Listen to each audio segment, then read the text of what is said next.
నమస్తే, welcome to top Telugu TV. నేను Ramya. So ఈరోజు మనతో పాటు ఉన్నారు Bigg Boss contestant RJ Shekhar Basha గారు.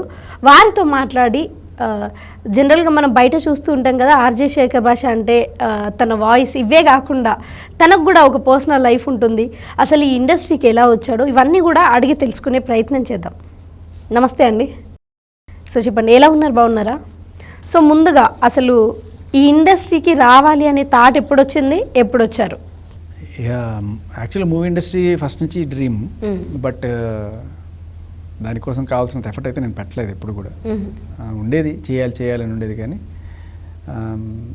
ఇంజనీరింగ్లో ఉన్నప్పుడు స్టోరీలు రాసుకోవడము, ఈ సినిమా ఇట్లా తీస్తే బాగుండు అని ఫస్ట్ నుంచి అలా ఉండేది.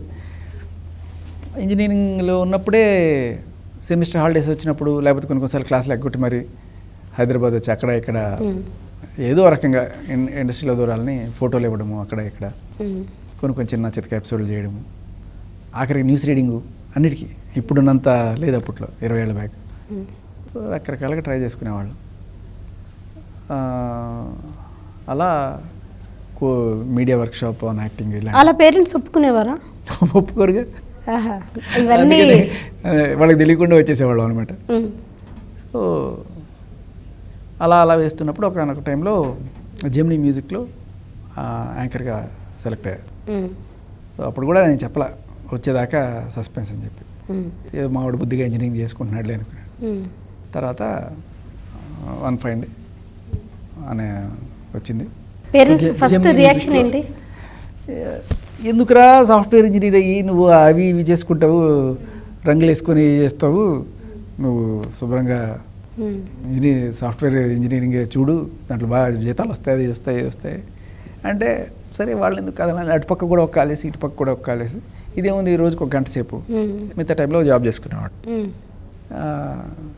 బట్ ఎప్పుడైతే ఈ జెమినీ మ్యూజిక్లో యాంకర్ చేస్తున్నప్పుడు బాగా కొంచెం క్లిక్ అయ్యి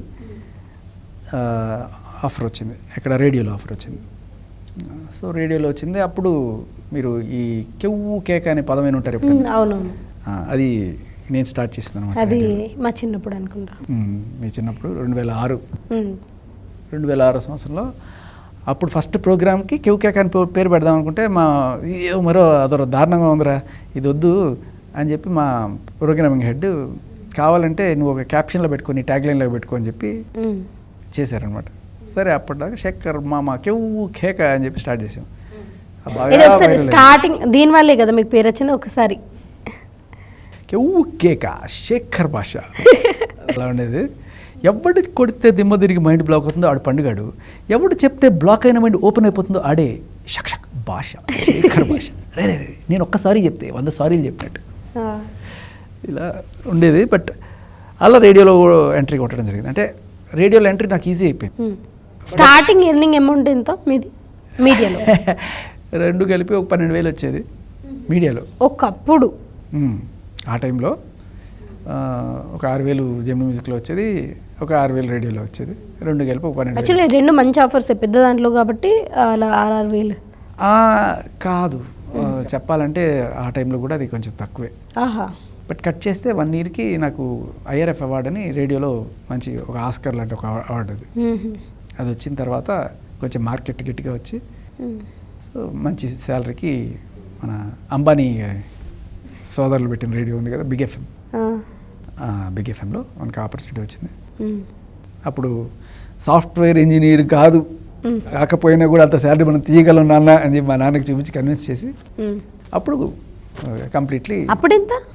ఎందుకులేండి, దిష్టి కొడతారు. ఓ మై గాడ్, దిష్టి లేదు మావి కళ్ళు మంచి కళ్ళు, లేకపోతే మీ జేబులో నిమ్మకాయ పెట్టుకోండి. చెప్పండి మాకైతే.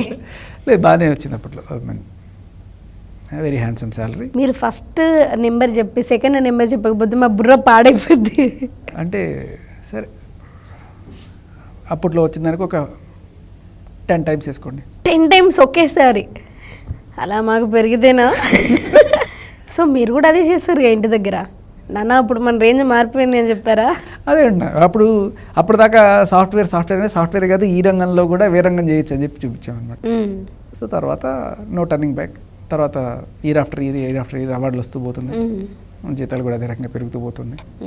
సో తర్వాత మెల్లగా పేపర్ ఎగిరిపోతుందని పేపర్ పెట్టారు. ఇంటిలోను కారులోను అన్నీ పెట్టించారు. ఇంకా వాటిలో ఇంకా ఉద్యోగాలు మానేసి సినిమాలు ట్రై చేద్దామనే ఆలోచన కూడా విరమించుకొని తప్పదు మనం లోన్లు కట్టాలి అంటే ఉద్యోగం చేయాలి అని చెప్పి అలా. సో సినిమాలలో అనుకున్నంత స్టార్డమ్ అయితే రాలేదు కదా? అసలు చేయలేదు కదా మనం. 1-2 సినిమాలు చేసినట్టున్నారు. ఏదో చిన్న గెస్ట్ రోల్స్ అంతే.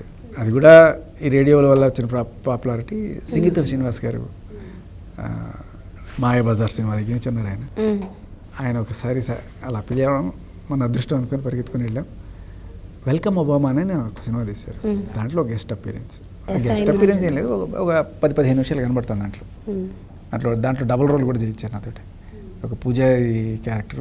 అప్పట్లో సినిమాలలో అయితే ఎంత ఇచ్చేవాళ్ళు ఇలా గెస్ట్ అపీరెన్సెస్కి? 5,000 అలా ఉండదు. 5,000, 10,000 గట్టిగా. పెద్ద కంపెనీ అయితే ఎలా ఉండదు. అయినా నేను చేసిన పెద్ద ఎక్కువేం లేవు అలా. అదొకటి. తర్వాత నా నువ్వే అని ఒక సినిమా వచ్చింది మన కళ్యాణ్ రామ్ది. అది కంప్లీట్లీ రేడియో బేస్డ్ సినిమా అనమాట. దాంట్లో heroine Tamannaah radio jockey. So ఆ రేడియో జాకీ అవ్వడానికి తను సెలక్షన్స్కి రావడము, ఆ సెలక్షన్స్లో నేను ఉండేట్టు అనమాట. వాళ్ళకి ట్రైనింగ్ ఇవ్వడము అవన్నీ షూట్ చేశారు. మేబీ అది కొన్ని రాలేదు, కొన్ని వచ్చినాయి. బట్ బేసికలీ ఆ రేడియో దాంట్లో ఓ సీనియర్ రేడియో జాకీ నేను అలా తీసుకున్నాను దాంట్లో. ఓకే, దాని తర్వాత కెరీర్ ఎలా ఉండింది? అంటే ఒకప్పుడు అంటే మంచి టర్నింగ్ పాయింట్. యాక్చువల్గా అప్పట్లో అంత పోటీతత్వం కూడా ఉండకపోయేదేమో ఈ మీడియాలోకి రావాలంటే. మీరు అన్నట్టుగా ప్రతి పేరెంట్ కూడా నో చెప్తూనే వస్తారు కాబట్టి. లేదు, radio is a very good career. నేను చెప్పినా కదా, ఇప్పటికీ అప్పటి ఇనిషియల్ స్టేజెస్కి ఇప్పటికి రేడియో చాలా మారింది. Radio is on par with any software job, especially big FM లాంటి ఆర్గనైజేషన్స్ కనుక మీరు కనుక ఉంటే ఇట్స్ వెరీ గుడ్.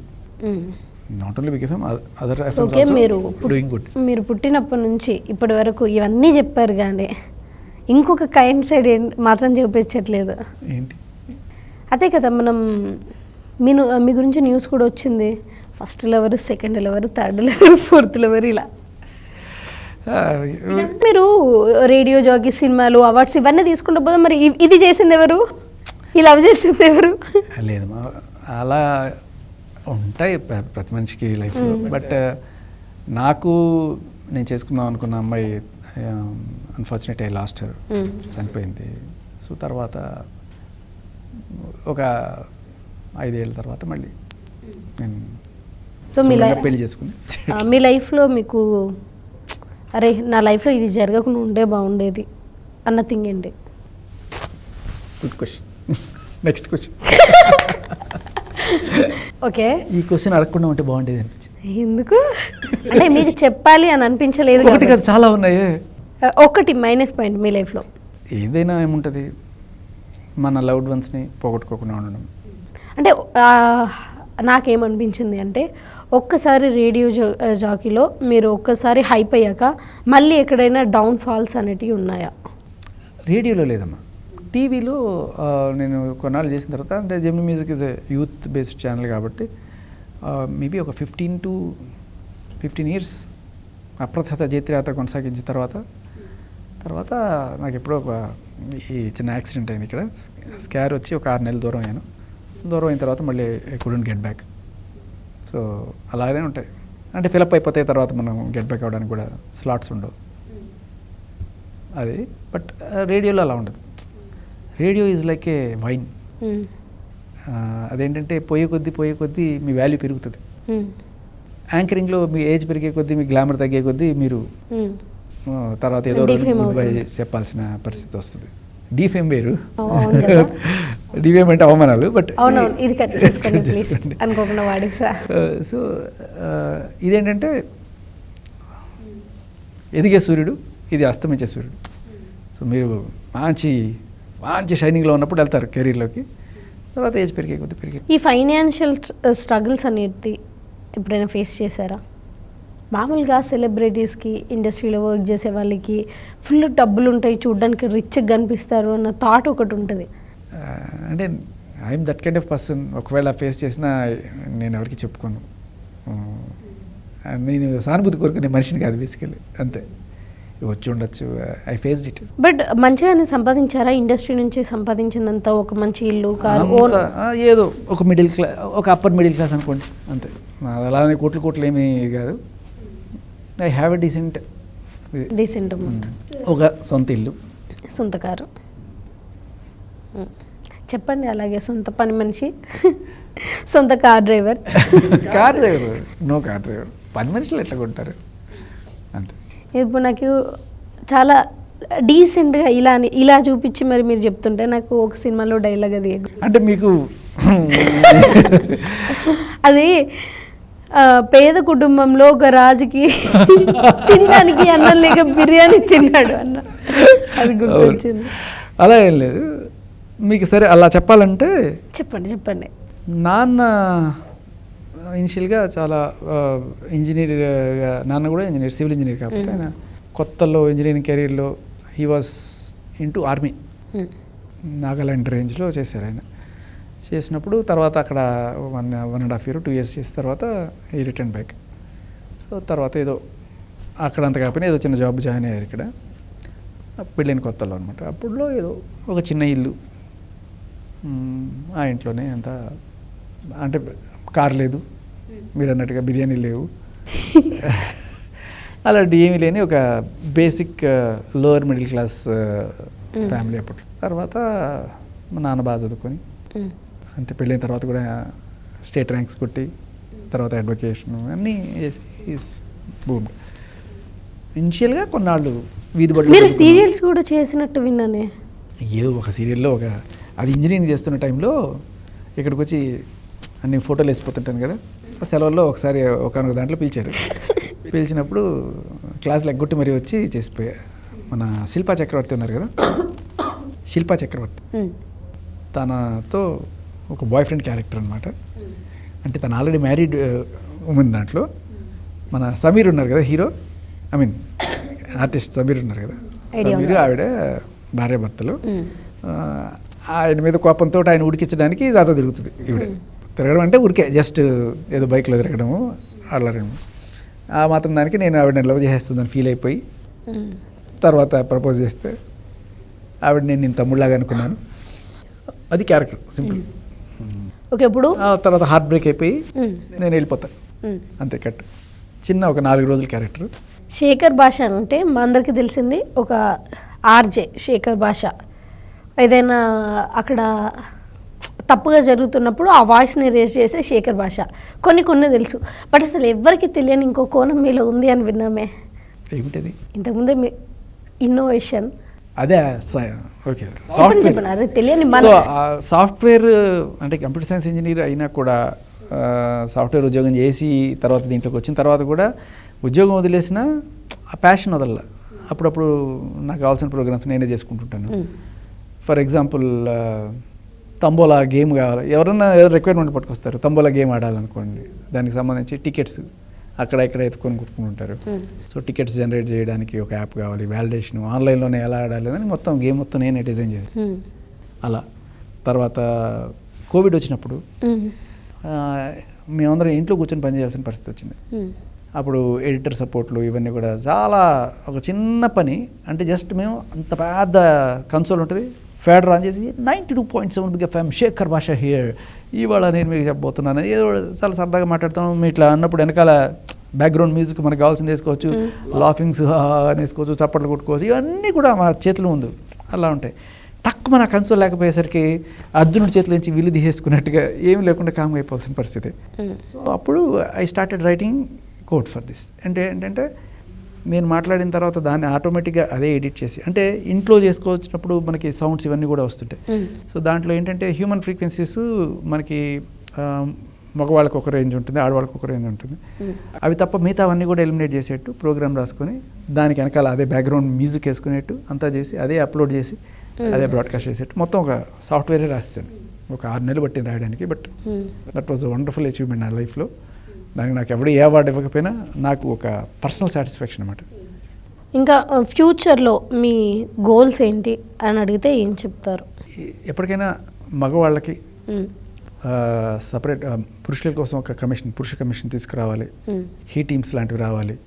మీరు గమనిస్తే ఈ మధ్యకాలంలో మేఘాలయ ఇన్సిడెంట్ కావచ్చు, దాదాపు 785 మంది ఒక 2-3 ఏళ్లలో భర్తలను చంపేసిన మహిళలు, పిల్లల్ని చంపేసిన మహిళలు, ఇలా ఉంటున్న టైంలో ఇంకా మనం మహిళ పాపం అబల సభ ఇది అది అని చెప్పి ఎక్కడో ఒక చోట ఒక రేపు జరిగితే ప్రపంచంలో అంతా అదే జరుగుతుంది అన్నట్టుగా మాట్లాడి. బట్ దీన్ని మనం ఇంకొంచెం క్షుణ్ణంగా పరిశీలిస్తే భర్తను చంపేసింది ప్రియుడి కోసమే.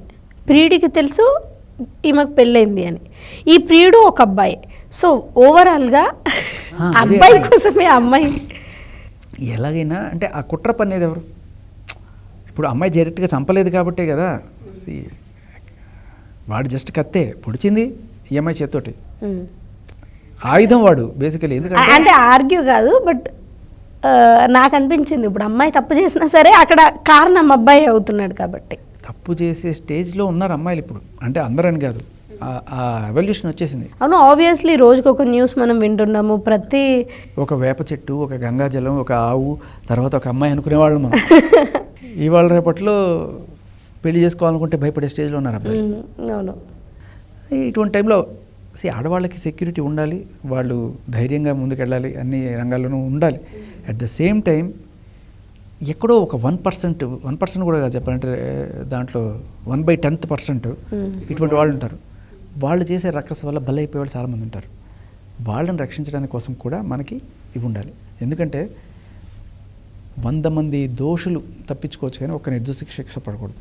అలా ఏమన్నా ఒక అమాయకమైన మగాడు అలా అన్యాయం అయిపోకూడదు అనేది. బట్ ఈ సంఖ్య గణనీయంగా పెరుగుతుంది ఇప్పుడు. అవును, ఇప్పుడు 1% కాదు, ఇట్లా ఆడవాళ్ళ వల్ల బాధింపబడే వాళ్ళు చాలామంది ఉన్నారు. సో వాళ్ళ కోసం ప్రత్యేకంగా మనం సిస్టమ్స్ నిర్మించుకోకపోతే. బట్ వాట్ ఎవర్ నేను అడిగిన క్వశ్చన్ ఏంటంటే మీరు మీ పర్సనల్గా ఇప్పుడు నెక్స్ట్ మీ ప్లాన్స్ ఏంటి అన్నది నేను అడిగాను. ఏముందమ్మా, నాకేముంటాయండి పెద్ద కోరికలు, మా ఆవిడికి తెలియకుండా ఏదో ఇంకో అన్నట్టుగా అలా ఏం లేదు. బట్ సినిమా తీయాలి, మంచి సినిమా తీయాలనేది ఒక కోరిక. అంటే డైరెక్ట్ చేయాలన్నా ప్రొడ్యూస్ చేయాలి? డైరెక్షన్ చేయాలి. హిట్ అయితే ఇంకా మంచి మంచి సినిమాలు తీద్దాం. బట్ అట్లీస్ట్ ఒక సినిమా అయినా తీయాలి. సో ఓకే, డైరెక్షన్ వైపు వెళ్దాం అనుకుంటున్నారు. సో ముందుగా ఈ డైరెక్షన్ చేసే వాళ్ళందరూ ఫస్ట్ షార్ట్ ఫిలిమ్స్ తీసి దాని తర్వాత వాళ్ళ టాలెంట్ని బట్టి చూద్దాం. సో మీరు మనస్ఫూర్తిగా కాదు, మేము మనస్ఫూర్తిగా మీరు డైరెక్షన్ ఫీల్డ్లో కూడా ఆ స్థాయికి చేరాలని కోరుకుంటున్నాము. థ్యాంక్ యూ అండి. Thank you.